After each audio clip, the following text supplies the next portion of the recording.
Trump कहता है Covid vaccine से सिर्फ जिंदगी बचती है। कोविड वैक्सीन के बिसात पर सत्ता तक पहुंचने, सत्ता चमकाने के ऐसे ऐसे खेल खेले जा सकते हैं, ये आप इस वाक युद्ध को देखकर समझ जाएंगे।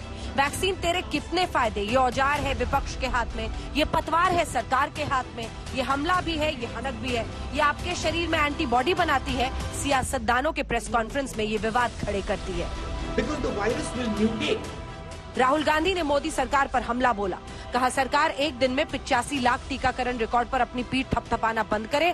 पोलियो में अपने रिकॉर्ड पर कांग्रेस इतरा रही थी। It has to make this process work not just on one day, but every day. ये सीरियस मामला है। इसकी वैक्सीनेशन की जो प्रोसेस है उसको चालू करना चाहिए, इफेक्टिवली चलाना चाहिए। और ये जो डिक्लेरेशन ऑफ विक्ट्री होती है कि देखो भैया हमने ये कर दिया, हमने वो कर दिया, ये एक साल के बाद, 1.5 साल के बाद जब कोविड को हिंदुस्तान ने हरा दिया हो, तब आप बोलिए। ये अभी टाइम नहीं है। कांग्रेस पार्टी ने वैक्सीन को लेकर समय समय पर जिस प्रकार की बातों को फैलाया, जिस प्रकार के भ्रम को फैलाया, जिस प्रकार के झूठ को फैलाया, उससे वैक्सीन हेजिटेंसी को स्थान मिला।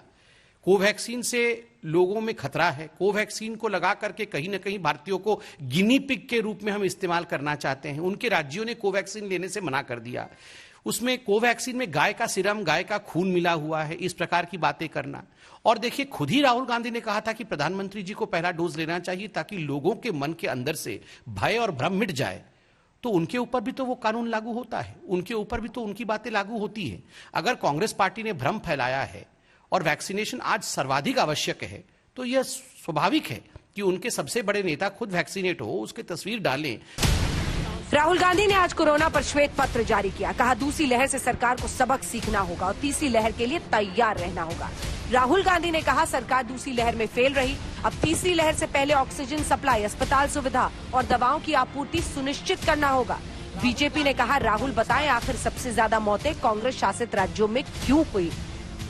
Oxygen, hospital beds, critical infrastructure, दवाइयां, इन चीजों का आज प्रिपरेशन कि जब थर्ड वेव आए, हिंदुस्तान के हर शहर में अस्पताल, गांव में जो सपोर्ट की जरूरत है वो सब तैयार मिले।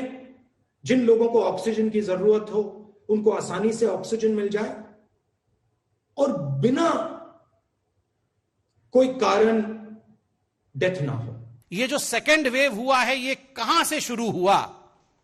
कांग्रेस शासित राज्य से शुरू हुआ। किन राज्यों में सेकेंड वेव का सबसे बड़ा असर पड़ा और सर्वाधिक प्रतिशत केसेस किन राज्यों में हुए? उत्तर कांग्रेस शासित राज्यों में हुए। सर्वाधिक मृत्यु किन राज्यों में हुए सेकेंड वेव के कारण? उत्तर कांग्रेस शासित राज्यों में हुए। राहुल गांधी ने पीएम मोदी पर सीधा वार किया, कहा कोरोना पीड़ितों को प्रधानमंत्री के आंसू नहीं बचा सकते, लेकिन ऑक्सीजन बचा सकती है। बीजेपी की तरफ से मोर्चा संभालने वाले संबित पात्रा हर मुद्दे पर वापस घेरने के लिए मैदान में उतरे थे। उनका जवाब भी सुनिए। प्राइम मिनिस्टर के आंसू उन परिवारों के आंसू को नहीं मिटा पाएंगे।